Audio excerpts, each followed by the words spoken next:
Although the magic cult was created from many clans and families, there were only 6 main clans among them: Sword, Darkness, Stream, Poison, Sound, and Blade. The Lord took an oath that he would marry a woman from each main clan so that they would give birth to an heir. The successors were born and raised according to tradition. When they reached a certain age, they were accepted into the Magic Academy. This academy opens its doors every 10 years. It was founded to train the best warriors of the generation, and it is headed by the leading expert of the magistrate. Once upon a time, there was a time of unusually intense rivalry. Then several princes entered the academy at once. It was called the time of battles of the heirs of the magistrate. Ash asked the being inside him if he was sure he wasn't an evil god. The mechanism told the master that he was a machine, not an evil god. The boy completely forgot that he was in bed. He turned away from Weiss, remembering that he was from the Poison clan, which meant he shouldn't let on that he had a nano machine. However, the mechanical voice warned that the technology of this era would not be able to detect his existence. The white advisor thought about it. He was sure that someone had helped the protagonist. The old man concluded that the prince's body was fine,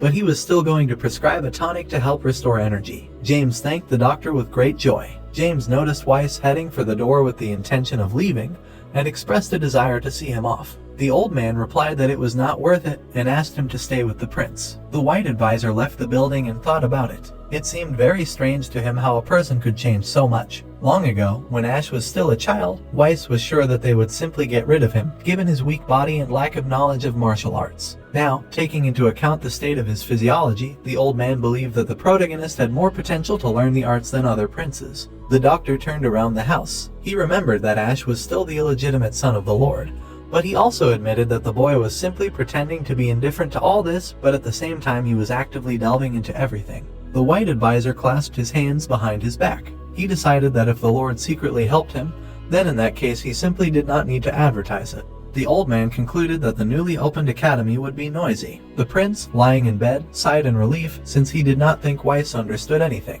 He looked at James and admitted that he was alive also thanks to his bodyguard. The protagonist looked at the man's back. He realized that even though the nanomachine had healed him, things would have been completely different if James had not arrived in time. Ash stood up and wanted to thank the bodyguard, but he held out an open palm and apologized. James pinched his nose, looked away, and hinted that the young master should take a bath first. The protagonist remembered his smell again and agreed with the man. The protagonist climbed into the bath. He adjusted his hair with his hand and mentally addressed the nanomachine, which immediately responded. Ash placed his hand on the side of the bath and reminded that before this, the mechanism said that his body was in a state of self-healing. He wondered what kind of damage could be healed. The mechanical voice replied that all internal and external damage caused by an external source could be repaired. The boy became bored when the nanomachine explained that blood loss or decapitation would take longer as it required cell division. He complained that the mechanism kept saying things that were very difficult to understand. Ash looked at his hand and hoped that nothing bad would happen if he tested it a little. He then picked up the knife and brought it to his palm.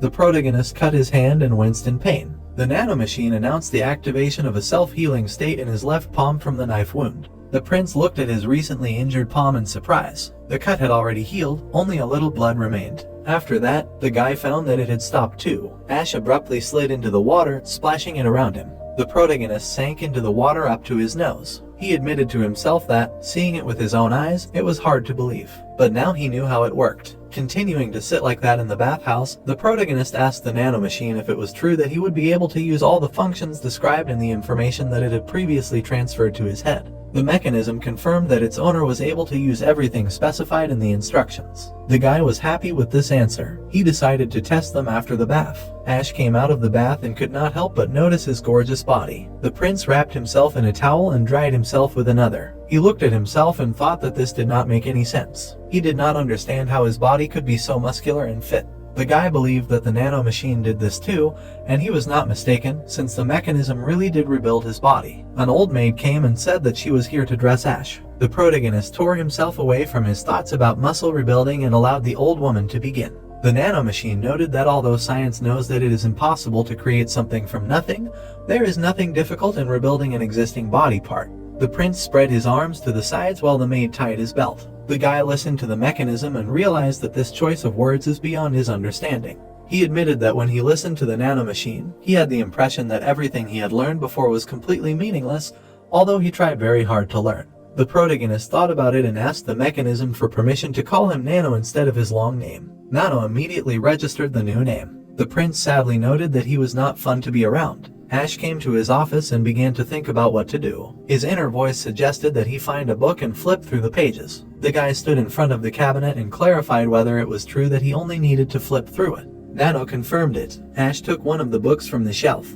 He thought that the only books here that were at least somehow related to martial arts were about blood points and Kai, as well as the teaching of the three Jesam, a breathing technique aimed at training the body and mind. But, unfortunately, even studying all your life, it is very difficult to reach even the lowest level. The prince decided in this case it would be better to read about blood points. Ash opened the cover and told Nano that he was starting. The mechanism said that it was ready. Then the protagonist began to quickly turn the pages. He felt like he was acquiring a large amount of knowledge. The guy closed the book. He leafed through it without missing a page. Nano politely informed that he had successfully scanned the book blood flow and asked for permission to attempt to transfer the information into the user's brain. Ash put the book on the table. He thought about the meaning of the word scan and realized that Nano meant that he copied all this information. The mechanism confirmed and repeated the request for consent. The prince agreed. Many lightning bolts formed around him, which was an unpleasant experience. Then the protagonist felt like he was absorbing streams of information from the book and screamed. The textbook was back on the table,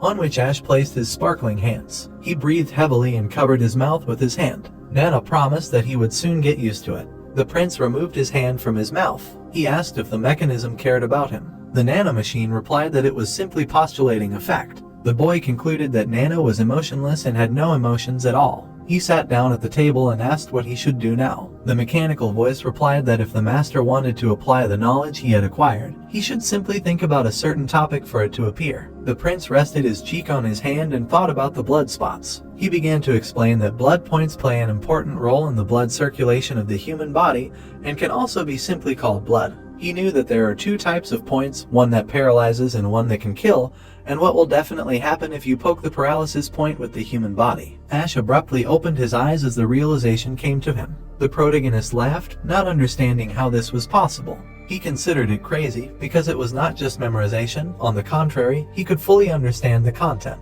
Nano surprised the master by explaining that he transferred the information after correcting the errors in the book. Ash was interested in what these errors were and what was written incorrectly. The mechanism said that according to the information stored in the program, he corrected the error about blood points. The guy smiled dreamily and determinedly. He could not believe that he could now study and hone martial arts faster than anyone else. He smiled wider, and his lips trembled. The prince knew that the candidates of the 6 clans had been studying many techniques since they could walk. The protagonist walked outside. Even watching the other princes, he still couldn't understand the 3 Jesam method. He clenched his hands into fists because he had heard that there were many of them in the Magic Academy. Ash bent his arm at the elbow and raised his fist, deciding that with this ability, he would become stronger faster than anyone in the academy. He vowed to make this his goal. Meanwhile, in the successor candidate's quarters, in the southern castle of the demon cult, the Pakmajan house, the long-haired boy turned to the wall. He said that he sent everyone to get rid of one boy, so he couldn't believe that all 5 of them were dead. He laughed at the speaker's words behind his back, deciding that it didn't make any sense. The speaker raised his head and assumed that someone secretly helped Ash, calling Prince Jack by name. The heir was very angry, since the killer had no right to call him by name at his own whim. The speaker had to apologize. He lowered his head to the floor again. Jack looked away. He was annoyed, since he thought that since Ash was a bastard with low-class blood, it would be easy to kill him. However, it turned out that he had a few trump cards. Jack frowned and thought angrily that he even tried to get rid of that bodyguard. Now he believed that there was someone else protecting the protagonist. Jack thought that this person could be his father. The guy slowly raised his hand. He clenched it into a fist and with an expression of anger and a smile on his face decided that he would have to kill Ash already at the Magic Academy. So, friends, this chapter comes to an end. What will happen next? We'll uncover it in the next chapter. Don't forget to rate this chapter out of 10 in the comments.